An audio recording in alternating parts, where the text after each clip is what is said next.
நண்பர்கள் அனைவருக்கும் வணக்கம். இன்னைக்கு நம்ம இந்த வீடியோவில் எஸ்பிஐ வங்கி வாடிக்கையாளர்களுக்கு மிக முக்கிய புதிய அறிவிப்பு ஒன்று வெளியாகிருக்கு. ஸோ அதை பற்றி தான் இப்போ நம்ம பார்க்க போகிறோம்.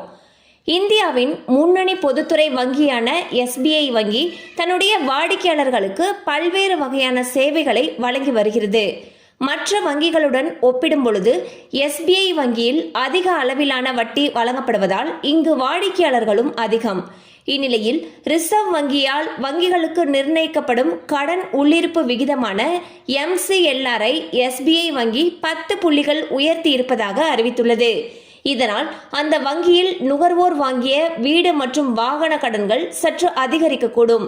இந்த உயர்த்தப்பட்ட புதிய வட்டி விகிதம் ஆகஸ்ட் 15 முதல் அமலுக்கு வந்தது. எஸ்பிஐ வங்கியின் இணையதள தகவலின்படி ஓராண்டுக்கான MCLR 8.85% 8.95% உயர்த்தப்பட்டுள்ளதாக தெரிவிக்கப்பட்டுள்ளது. ஸோ பாத்தீங்கன்னா எஸ்பிஐ வங்கி MCLR அப்படின்னு சொல்லக்கூடிய கடன் உள்ளிருப்பு விகிதத்தை 10 புள்ளிகள் உயர்த்தி இருக்கிறதாக தகவல்கள் வெளியாகியுள்ளன. இதனால வீட்டு கடன் மற்றும் வாகன கடன்கள் சற்று அதிகரிக்கக்கூடும் சொல்லியிருக்காங்க.